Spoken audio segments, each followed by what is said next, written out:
وہ خوف کے بارے میں پوچھتی ہے کہ جب انسان کو بہت زیادہ خوف ہوتا ہے،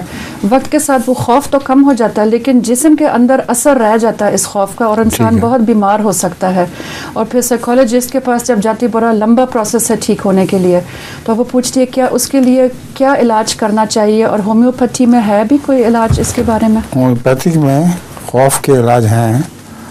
آپ ہومیوپیتھی ہمارے ڈپارٹمنٹ سے پوچھیں، وہ آپ کو دوائیاں دے دیں گے کچھ، لیکن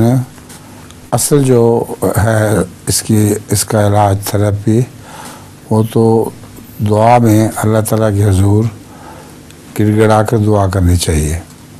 کہ اللہ میں عاجز بندہ ہوں، یا عاجز بندی ہوں تیری، اور مجھے بہت خوف ہوتا ہے، تو مہربانی فرما اور میرے خوف دور کر دے۔